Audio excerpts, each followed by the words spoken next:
लेकिन कांग्रेस की जो हायरार्की है, उन्होंने ना जाने क्यों नेशनल कॉन्फ्रेंस की जो गवर्नमेंट थी उसका हर एक ओमिशन और कमीशन जो भी कोई एक्ट था उसको सपोर्ट करते गए वो, जिसका रिजल्ट आपको आज मिल रहा है कि अगर 2010 में जब यहाँ पे इतनी मास किलिंग्स हुई और गवर्नमेंट देखती रही and government was held responsible for that, अगर उस वक्त कांग्रेस ने चेंज ऑफ गार्ड किया होता शायद इस वक्त कांग्रेस की पोजीशन वादी में कदरे बेहतर होती। और दूसरी बात यह है कि आप देख लीजिए क्या हुआ, ये पोलराइज हुआ वोट, पोलराइज हुआ जम्मू में, कंसोलिडेशन हुआ हिंदू वोट का, और वादी में कंसोलिडेशन हुआ साइलेंट मुस्लिम वोट का, चाहे वो नेशनल कॉन्फ्रेंस को गया या पीडीपी को गया, मगर हुई पोलराइजेशन जो कि डेमोक्रेसी के लिए एक अच्छा संदेश नहीं है। और प्राइम मिनिस्टर मोदी साहब यहाँ तशरीफ लाए, पर्सनली मुझे बहुत इज्जत है उनकी, वो एक लोकप्रिय नेता हैं और वो सपने लोगों को दिखाते हैं और कहते हैं कि आपको भी ये सपने जो आपके सफल हो जाएंगे। He is a master story teller. लेकिन मसला ये है कि उनके बीजेपी में उनके लगता है बहुत हरीफ है। ये जो मास कन्वर्शंस का रो हुआ, साक्षी महाराज और ये जो योगी आदित्यनाथ साहब हैं, ये संगीत सोम एंड कंपनी, इनकी छवि जो है ये कहीं ना कहीं प्राइम मिनिस्टर के डेवलपमेंट एजेंडा के लिए एक बुरा संदेश है। और यकीनन ये सही है कि मुसलमान जहां भी है, सारे हिंदुस्तान में है और कश्मीर में मुस्लिम मेजॉरिटी है, तो वो खौफ ज़दा हो चुका है। ये जो कम्युनल टायरेड आ रहा है, जब मोहन भागवत साहब आरएसएस के ये फरमाते हैं कि मुसलमान भी हिंदू है, तो यकीनन ये सही है कि मुसलमान तो घबरा जाएगा। शायद इसी वजह से मुझे ये लग रहा है कि पोलराइजेशन हुआ है, जिसकी वजह से ये फ्रैक्चर्ड वर्डिक्ट आपको स्टेट में मिल रहा है। शबनम जी, आप खुद कहाँ पर खड़ी हैं? आप बता रही हैं कि बहुत शानदार मोदी जी स्टोरी टेलर है या पाइट पाइपर हैं। आपके वालिद साहब एक वक्त चुनाव लड़ते हैं, फिर अलगाववादियों के साथ खड़े होते हैं। दूसरा हिस्सा सज्जाद लोन साहब भी एक रास्ते चलते हैं, फिर वो दिल्ली आके मोदी जी से मुलाकात कर बड़ा भाई बतलाते हैं। तो ये रास्ता आपके परिवार से ही एक झलकता है कि कश्मीर अपने आप को समझ नहीं पा रहा है, उलझा हुआ है, ये कहाँ तक सही है? जी, कश्मीर जो है, कश्मीर जो इंसान ये कहता है कि मैं कश्मीर को समझ गया हूँ और मैं इसको सुलझा पाऊंगा, वो वाकई में कश्मीर को नहीं समझा। Kashmir is an on going mystery. ये देखिए, इस 67 ईयर्स हो गए कश्मीर को, इसकी तरह तरह की प्रॉब्लम्स जो हैं वो उजागर होती हैं।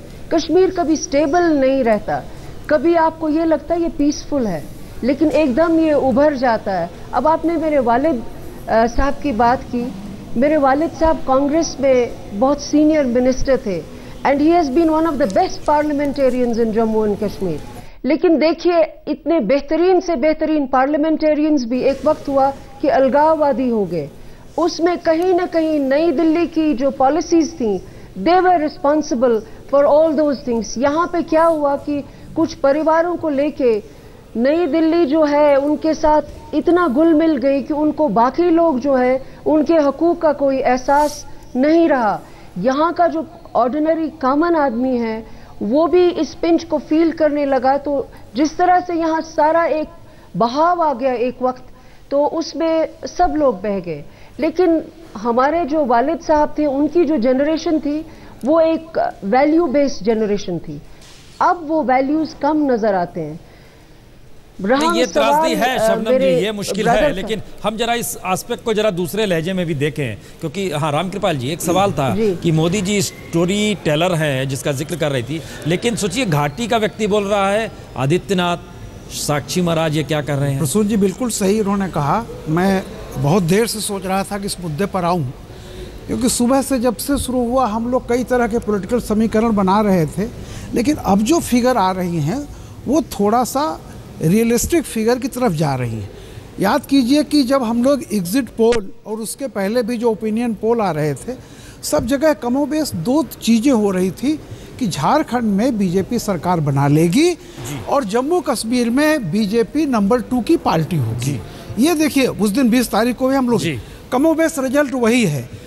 एक जो बहुत महत्वपूर्ण बात इन्होंने कही थी, याद कीजिए मैनिफेस्टो, जब बीजेपी इलेक्शन लोकसभा के लिए मैनिफेस्टो बीजेपी का देर से जारी हुआ था, और जब वो फाइनल मैनिफेस्टो जारी हुआ था जिसको मोदी जी ने अपना टच दिया था, उस चीज़ में कहीं भी कोई इस तरह का मुद्दा नहीं था जो पिछले 6 महीने से लगातार सुर्खियों में है, जिसका जिक्र अभी शबनम जी ने किया।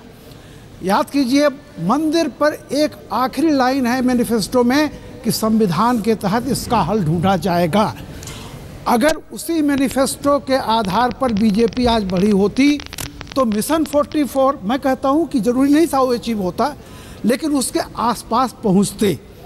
लेकिन आज बता रहा हूं आपको कि प्रेडिक्शन सही निकला है, 22 से 23 24 सीटें बीजेपी को मिल रही हैं, लेकिन ये बीजेपी के लिए दुखद है इस मामले में कि घाटी में 2 सीट मिलना भी जम्मू में 20 सीट मिलने के बराबर होता। लेकिन उत्तर प्रदेश में बाय इलेक्शन हुआ तो आपने योगी आदित्यनाथ को खड़ा किया, जिन्होंने एक बार भी विकास की बात नहीं की, जिन्होंने ये कहा सिकंदर की बेटी आएगी, फलाना होगा, ढिकाना होगा। उसके बाद सबसे पहले एक मंत्री ने 370 की बात की जो कि कहीं भी उस मैनिफेस्टो में नहीं था। उसके बाद गोवा का एक मंत्री कहता है कि मोदी जी हिंदू राष्ट्र बनाएंगे। उसके बाद आता है जो कुछ भी हुआ अभी हाल में, मैं उन शब्दों को दोहरा नहीं सकता हूं जो उनकी एक साध्वी जी ने कहा मंत्री के रूप में करके। उसके बाद जिस तरह से कहा गया कि नाथूराम गोडसे, आप ये सोचिए कि 6 महीनों में जो चीज़ें मैनिफेस्टो में नहीं थी वे निकाली गई।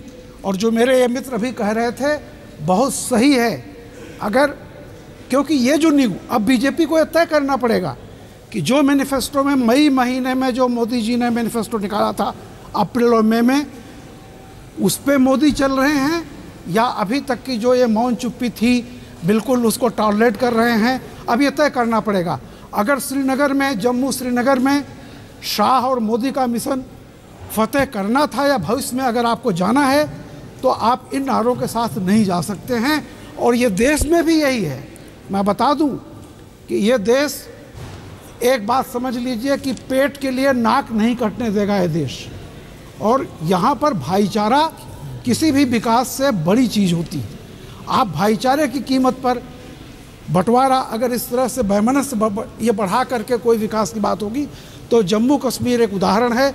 बाकी जगह भी मैं बता रहा हूँ इसके भविष्य में खामियाजे भुगतने पड़ेंगे। ये मुश्किल है। और लेकिन एक दूसरी बड़ी मुश्किल ये भी है रामकृपाल जी, हमको लगता है इसका हम छोटा सा एक जवाब इस पे चाहेंगे तब इस बात को आगे, चूँकि आपने इतनी बड़ी बात कही। क्या ये संभव है कि आरएसएस अपनी धारा भूल जाए? क्या ये संभव है कि नरेंद्र मोदी जिन परिस्थितियों से निकलकर यहाँ तक पहुँचे हैं, झटके में वो आधार आप बदलता हुआ देखने लगे? नहीं प्रसून जी, एक बात मैं कहूँ, 2012 का गुजरात इलेक्शन याद कीजिए। उस इलेक्शन में कांग्रेस भी जानती थी कि मोदी जीत रहे हैं, संघ भी जानता था मोदी जीत रहे हैं, लेकिन अंदर खाने यह था कि ये सैकड़े में न पहुँचे। कहीं न कहीं से खुद मोदी संघ और बीजेपी से लड़ करके जीते हैं। सुनिए, और वही ताकतें अब, मैं नाम नहीं लूँगा लेकिन बताऊं, कुछ संगठनों को चेला चाहिए, गुरु नहीं। जब वो देखते हैं कि चेला गुरु होने लगा है, उसका कद बढ़ने लगा है, तो यही तमाम लोग जो छुरी पर अहिंसा लिख करके आए हुए थे नहीं, लेकिन दोबारा लग जाते हैं। लेकिन रामकृपाल जी, वाजपेयी जी बहुत मॉडरेट थे और 2004 में जो पहला रिएक्शन झंडेवालान से आया था उसमें यही था कि आरएसएस ने साथ नहीं दिया। तो जो चुनाव जीतने के लिए जो आधार चाहिए वो आधार को आप कैसे खारिज कर सकते हैं? नहीं प्रसून जी, यही उल्टा हुआ।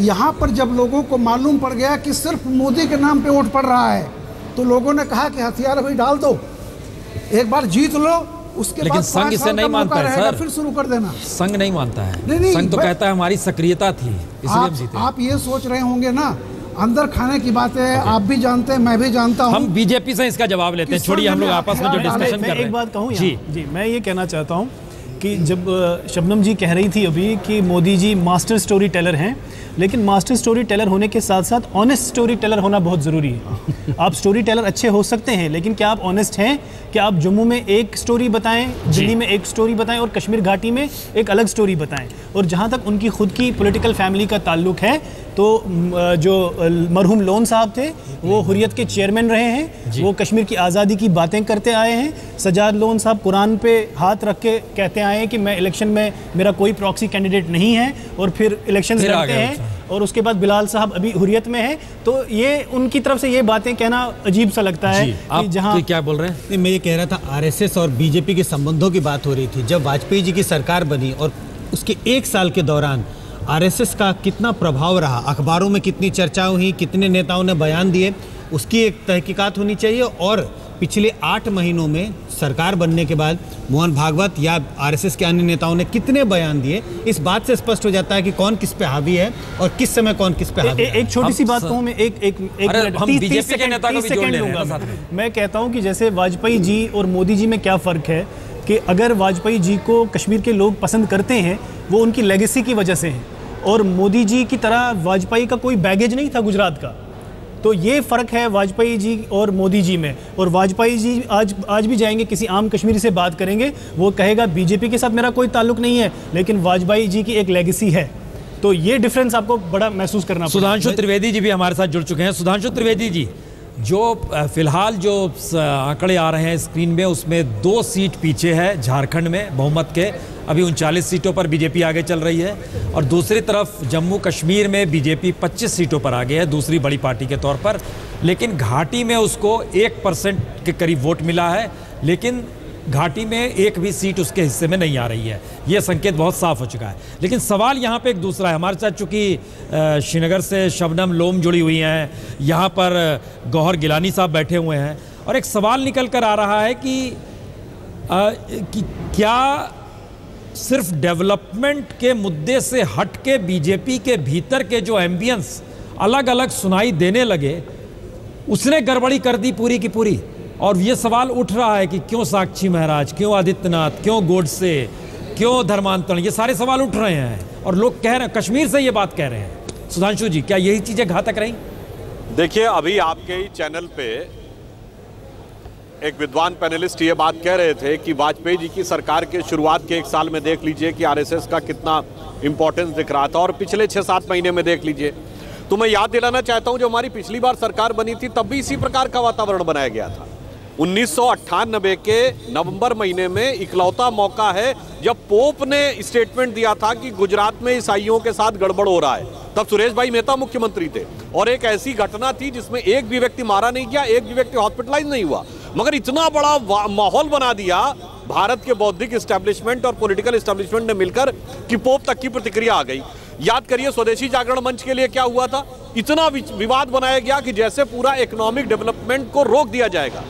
पर जब हम हटे तो दोनों ही बातें निराधार साबित हुई।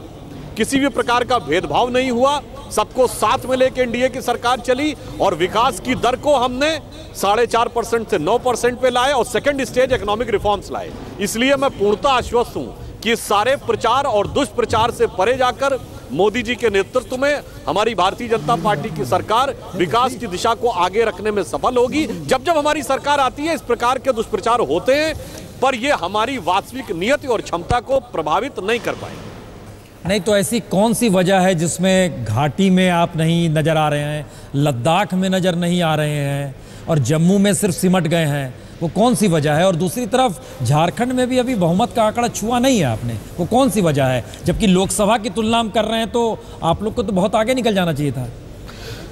देखिए, इसमें एक बात और महत्वपूर्ण है कि जम्मू कश्मीर और झारखंड दोनों बहुत जटिल प्रांत थे। एक तरफ जम्मू कश्मीर आतंकवाद से जूझ रहा है, वहां पृथकतावादी शक्तियां भी बहुत सक्रिय हैं, तो झारखंड में भी नक्सली समस्या, गरीबी और आदिवासियों की समस्या है। तो उस ढंग से दोनों बहुत पिक्यूलियर राज्य थे। इसके बावजूद जिस प्रकार की सफलता भारतीय जनता पार्टी को मिली है, ये समाज के भिन्न भिन्न क्षेत्रों और भिन्न भिन्न भौगोलिक अंचलों में भाजपा की बढ़ती हुई स्वीकार्यता का प्रमाण है। जम्मू कश्मीर में जहां तक हमारी जानकारी है, वोट प्रतिशत के हिसाब से भारतीय जनता पार्टी सबसे बड़ी पार्टी बनकर उभरी है। तो अगर हम जम्मू कश्मीर में भी चारों पार्टियों को देखें, नेशनल कॉन्फ्रेंस, पीडीपी, बीजेपी और कांग्रेस, तो हिस्टोरिकली सबसे बड़े गेनर बनके हम उभरे हैं, और जम्मू कश्मीर में बीजेपी एक प्रभावी राजनीतिक शक्ति के रूप में स्थापित हुई है। तो इसलिए मैं मानता हूं कि वर्तमान परिस्थितियों में यह हमारे लिए एक संतुष्टि का विषय है और प्रसन्नता का विषय है। नहीं सुधांशु जी, जिस बात का आप जिक्र कर रहे हैं हम इसमें जरा सा हिस्सा इसलिए जोड़ना चाह रहे हैं क्योंकि श्यामा प्रसाद मुखर्जी का जिक्र कीजिए, जनसंघ का जिक्र कीजिए, जम्मू कश्मीर को लेकर आपके नज़रिए का जिक्र कीजिए, या सरकार बनते ही सबसे पहले धारा 370 के मुद्दे को उठाए जाने का जिक्र कीजिए। परसेंटेज ऑफ वोट जो हमारे सामने है उसमें बीजेपी के हक में 21% वोट आ रहा है, पीडीपी के हक में 24% वोट आ रहा है, नेशनल कॉन्फ्रेंस के हक में 22% आ रहा है और कांग्रेस के हक में 18% आ रहा है। लेकिन हमारा सवाल एक दूसरा था, पीडीपी जम्मू में भी उतने परसेंट वोट ले रही है जितने परसेंट बीजेपी श्रीनगर में नहीं ले पा रही है, 1% नहीं ले पा रही है। सवाल खाली ये है कि राष्ट्रीय पार्टी, केंद्र में सरकार, और वो घाटी में क्यों उनके संवेदनाओं को नहीं छुपा रही है, जो छूना चाहिए क्यों नहीं छुपा रही है? देखिए, संवेदनाओं को छूना और संवेदनाओं को छूने के लिए ईमानदारी से प्रयास करने में कई बार समय के साथ थोड़ा अंतर होता है, समय लगता है चीज़ों को पहुंचने में। जहां तक प्रधानमंत्री श्री नरेंद्र मोदी की संवेदनशीलता का प्रश्न है, तो प्रधानमंत्री बनने के बाद यदि किसी राज्य का उन्होंने सर्वाधिक दौरा किया है तो जम्मू कश्मीर का किया है। हर महीने कश्मीर गए। ये कश्मीर के प्रति उनकी संवेदनशीलता, लगाव और अभिरुचि को दिखाता है। तो हमें उसमें थोड़ी सफलता मिली होगी, हो सकता है कि कश्मीर घाटी में हमारी सफलता हमारी अपेक्षा से कम है, परंतु ये एक सकारात्मक शुरुआत है और हम आश्वस्त हैं कि आने वाले समय में मोदी जी के प्रति, भारतीय जनता पार्टी के प्रति कश्मीर घाटी में भी स्वीकार्यता क्रमशः और उत्तरोत्तर बढ़ेगी। शबनम लोन जी, आप उंगली भी उठा रही हैं, लेकिन बताइए भी, आपने मोदी जी को स्टोरी टेलर कहा, क्यों कहा? जी जी, वो मैंने ये कहा वो मास्टर स्टोरी टेलर है। जिस तरह से वो गुजरात की सक्सेस स्टोरी सेल करते थे, तो ये लगता है कि वो हर एक के सपने साकार करेंगे। लेकिन अनफॉर्चुनेटली ये साक्षी महाराज एंड कंपनी जो हैं, जो ये योगी आदित्यनाथ हैं, ये शायद कहीं लगता है कि उनके जो सपने हैं उनको कहीं रोक देंगे। वैसे भी सुधांशु त्रिवेदी साहब का बहुत रिस्पेक्ट है मुझे, तो जब ये आरएसएस और ये साक्षी महाराज के ये जो इनके आते हैं हमारी तरफ डिक्टेट्स, तो मैं यही कहना चाहूंगी, अल्लामा इकबाल का शेर, सुधांशु त्रिवेदी साहब, ये आपके लिए। तासुब छोड़ दे नादान दहर के आईने खाने में, ये तस्वीरें हैं तेरी जिनको समझा है बुरा तूने। शायद ये चीज़ जो है हमको समझनी है कि ये तस्वीरें जो हैं इन लोगों को बुरी लगती हैं, इनकी बेसिकली अपनी हैं। तो जितनी देर तक इस चीज़ को ये हल नहीं करेंगे, इन चीज़ों का असर कश्मीर पे बहुत पड़ेगा। तो ये दो लाइनें आपने सज्जाद लोन को क्यों नहीं सुनाई?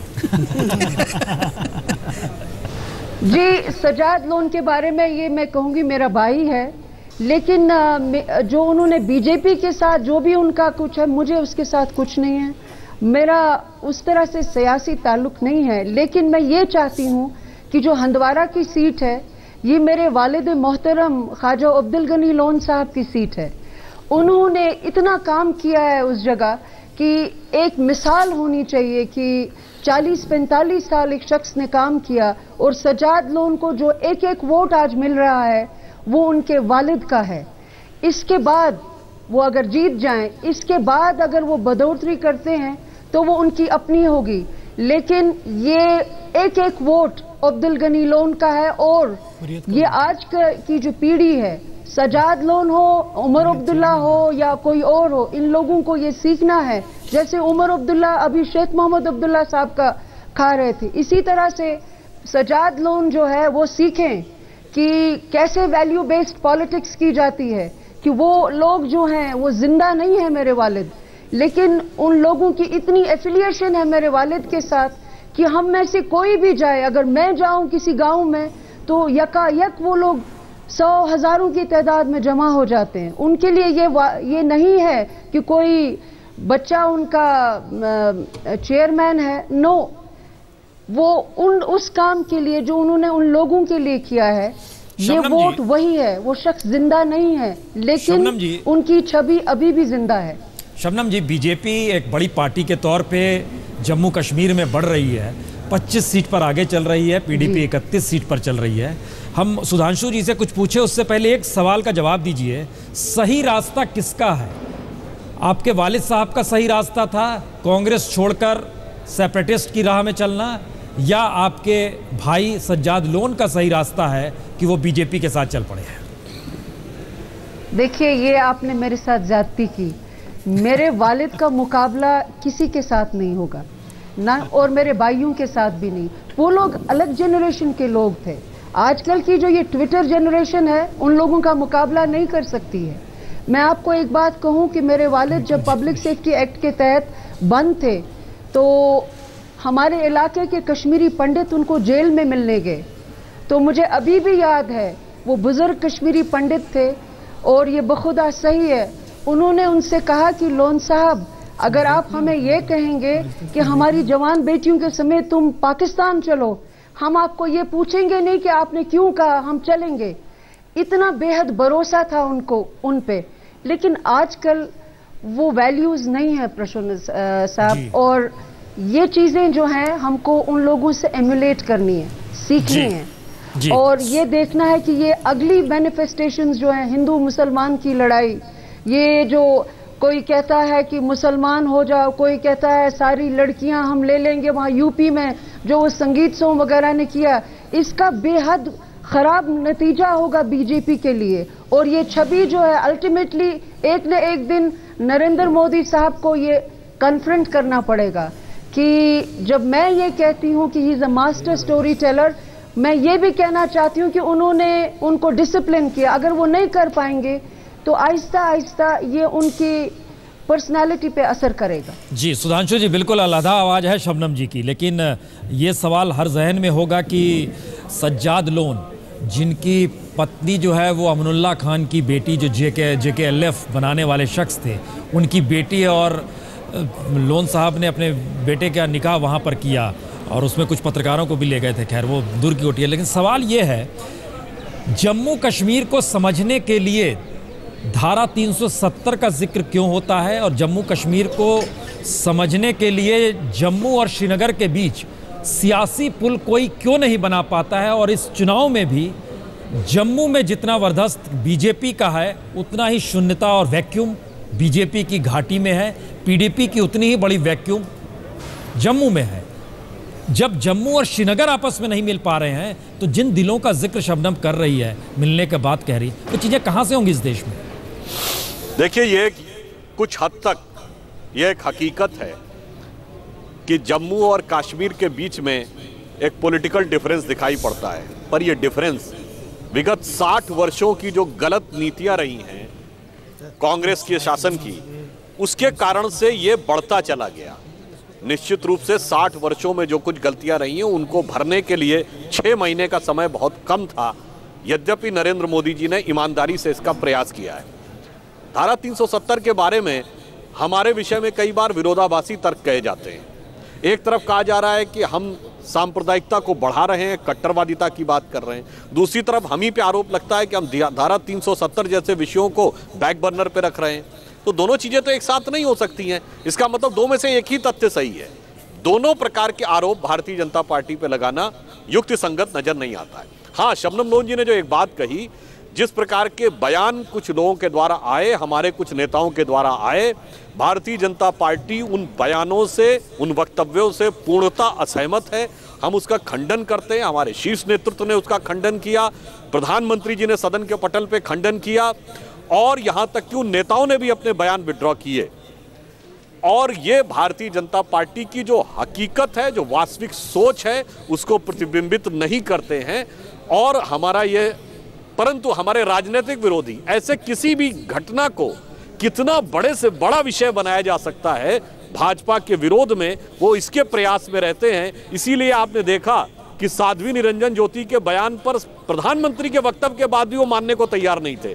तो ये कहीं ना कहीं दर्शाता है कि इन विषयों को जो बढ़ाया जा रहा है, उससे कुछ दलों का राजनीतिक हित भले ही सिद्ध होता हो, पर नेशनल लेवल पर पूरे देश को एक नुकसान होने की संभावना रहती है। ये राजनीतिक दलों को थोड़ी मैच्योरिटी और पाने की जरूरत है। तो क्या सुधांशु जी ये माना जाए कि जिन वक्तव्यों का, एक मिनट शबनम जी एक मिनट, हम जरा उनसे, ये बड़ा महत्वपूर्ण सवाल है, क्योंकि साध्वी ने जो कहा, या साथ जो योगी आदित्यनाथ और साक्षी महाराज का जिक्र कर रही है, क्या ये माना जाए कि कांग्रेस को लाभ इसी से मिलता है या दूसरी पॉलिटिकल पार्टीज इन्हीं इश्यूज पर सुधांशु जी आप लोग को घेर पाती हैं क्योंकि आपके कंट्राडिक्शंस उभर कर सामने आ जाते हैं? नहीं, ऐसा है वाजपेयी जी, हकीकत ये होती है कि विकास के मुद्दे के ऊपर ये दूसरी पार्टियां हमारे सामने कहीं टिक नहीं पाती हैं। मैंने आपको बताया, पिछली सरकार में हम 4.5% विकास दर लिए थे, छोड़े तो 9% थी। पिछले 10 सालों में जब देश की औसत विकास दर 5% रही तो बीजेपी रूल्ड स्टेट की विकास दर 10% के आसपास रही औसतन। तो चूंकि इस मुद्दे पे गुड गवर्नेंस एंड डेवलपमेंट पे वो हमारे सामने खड़े नहीं हो सकते, इसलिए इस ढंग के इश्यूज को हाइप देना ये उनकी एक राजनीतिक मजबूरी हो जाती है, भले इससे देश को, समाज को, राजनीतिक व्यवस्था को कितनी भी क्षति होती हो। झारखंड से खबर आ रही है, मधु कोड़ा चुनाव हार चुके हैं। दूसरी तरफ हेमंत सोरेन दुमका में पीछे हैं, जो कभी भी खबर बरकरार है। अर्जुन मुंडा भी पीछे चल रहे हैं, बाबूलाल मरांडी भी एक जगह पर पीछे चल रहे हैं। ये सारी खबरें आ रही हैं। हम इस चर्चा को आगे बढ़ाएं, लेकिन धर्मवीर, हम आपसे एक सवाल जानना चाहेंगे। चूंकि बहुमत के आंकड़े को बीजेपी छू रही है और संसदीय दल की बैठक कल होने वाली है दिल्ली में, जाहिर है सीएम के पद पे, लेकिन वहां पर सीएम को लेकर कौन सा नाम सबसे ज्यादा आगे है या किस पर सहमति बन रही है? धर्मवीर, देखिए प्रसून जी, पहले हम बताना चाहेंगे कि जिस तरह से 4 पूर्व मुख्यमंत्री हैं, हेमंत सोरेन, बाबूलाल मरांडी, मधु कोड़ा, अर्जुन मुंडा, सब पीछे चल रहे हैं। 2 सीट से बाबूलाल मरांडी लड़ रहे हैं और 2 सीट से हेमंत सोरेन लड़ रहे हैं। दोनों 1-1 सीट से पीछे हैं। तो जाहिर तौर पर ये जनता जान रही है कि दुर्दशा जो झारखंड का दुर्दशा है, इसके पीछे ये लोग भी जिम्मेवार हैं, कहीं ना कहीं ये लोग भी जिम्मेवार हैं। रही बात कि मुख्यमंत्री कौन होंगे, झारखंड के खट्टर कौन होंगे, ये सब कुछ तय करेगा अमित शाह। ये सब कुछ तय मोदी के द्वारा ही होगा। संसदीय दल की बैठक औपचारिक जरूर होगा, यहाँ पे जो है राजकुमारी भी होगी विधायकों से, लेकिन संसदीय दल की बैठक में एक नाम जो सामने आ रहा है, जिस तरह से अभी 2-4 कई नामें हैं, जिसमें से रघुवर दास का नाम सबसे ऊपर चल रहा है। ये मजदूर थे टाटा में, टाटा कंपनी में, और मजदूरों की राजनीति इन्होंने किया। इनका अपना मकान नहीं है, ये भाड़े के मकान में जो कंपनी के जो अलॉट है क्वार्टर, उसमें ये रहते हैं। ये डिप्टी सीएम भी रह चुके हैं। तो जाहिर तौर पर इनका नाम अभी आगे चल रहा है। और इसके अलावा भी जयंत सिन्हा हैं, सुदर्शन भगत हैं जो केंद्र में मंत्री हैं, ये भी दौड़ में हैं। रविंद्र राय हैं जो प्रदेश अध्यक्ष हैं। तो ये सब भी नाम है, लेकिन सब कुछ तय होगा दिल्ली में ही, और अमित शाह ही तय करेंगे इस चीज़ को। दिल्ली में ही तय होगा। बहरहाल एक सवाल तब झारखंड को लेके बहुत साफ है। सुधांशु जी, आप ही के मुख्यमंत्री रहे अर्जुन मुंडा चुनाव हार रहे हैं। मधु कोड़ा का साथ इस चुनाव के दौर में बीजेपी ले रही थी, हार गए हैं। बाबूलाल मरांडी पीछे चल रहे हैं, शुरुआत इन्हीं से हुई थी, ये बीजेपी के ही मुख्यमंत्री थे। ये संयोग है कि हेमंत सोरेन भी पीछे चल रहे हैं दुमका में। लेकिन सवाल ये है, पहली बार बहुमत मिल रहा है बीजेपी को, और बीजेपी की लंबे वक्त तक सरकारें भी रही हैं झारखंड में। इसका मतलब ये है कि जनता बड़ी दुखी है जिन्होंने मुख्यमंत्री पद संभाला उनसे। अब आप लोग क्या ऐसा करने वाले हैं कमाल, अगर बहुमत मिल रहा है, जो व्यक्ति वहाँ पर भ्रष्ट ना हो, जो व्यक्ति वाकई डेवलपमेंट का जिक्र करे, एनओसीए के नाम पे लूट ना हो, क्योंकि खनिज संपदा से भरा हुआ है झारखंड। क्या होगा ऐसा और कैसे बदल जाएगा सब कुछ? नेता वही, ब्यूरोक्रेसी वही। सुधांशु जी, देखिए, कहीं ना कहीं आपकी बात में यह सत्यता है कि जो लोग पूर्व मुख्यमंत्री रहे, यदि वो किसी एक सीट पर भी पीछे चल रहे हैं, तो ये उन सब के लिए एक सेल्फ इंट्रोस्पेक्शन या आत्म अवलोकन का विषय है जी। इससे पहले जो हमारी सरकारें रहीं, उनमें एक विडंबना थी, हमारे पास बहुमत नहीं था। कभी कभी हम बहुमत से बहुत पीछे थे। याद करिए, पिछली सरकार हमारी रही, उसमें 18 विधायक हमारे, 2 विधायक जनता दल यू के, फिर 18 जेएमएम के, फिर 5 आजसू के, फिर 2 अन्य। तो इस प्रकार की सरकारों को चलाने में वह समस्या रही और केंद्र की सरकारें हमारे प्रतिकूल थी। यदि इस बार हमें स्पष्ट बहुमत मिलता है और केंद्र की सरकार हमारे अनुकूल है, तो निश्चित रूप से यदि दृढ़ राजनीतिक इच्छा शक्ति जो कि हमारे नेतृत्व के अंदर है, हम एक प्रभावी सक्षम नेतृत्व देंगे, तो हम झारखंड की व्यवस्था को सुधार सकते हैं। और जो अपार संभावनाओं से भरा हुआ राज्य है, जो सिर्फ अपने राज्य की नहीं बल्कि भारत की भी अर्थव्यवस्था में महत्वपूर्ण योगदान दे सकता है, वैसा झारखंड राज्य अपनी वास्तविक क्षमता के अनुरूप राष्ट्रीय क्षितिज पर भाजपा के नेतृत्व में उभर कर सामने आएगा। चलिए, ऑनेस्ट स्टोरी टेलर के तौर पे बीजेपी की पहचान होनी चाहिए, इसका इंतजार हर किसी को है, ये बता रहे हैं। और ब्रेक हम ये बताते हुए ले रहे हैं कि अब इस पूरे बहस और चर्चा को आगे हमारी सहयोगी अंजना ओम कश्यप बढ़ाएंगी। लेकिन बीजेपी 40 सीट पर आगे है झारखंड में, तो 25 सीट पर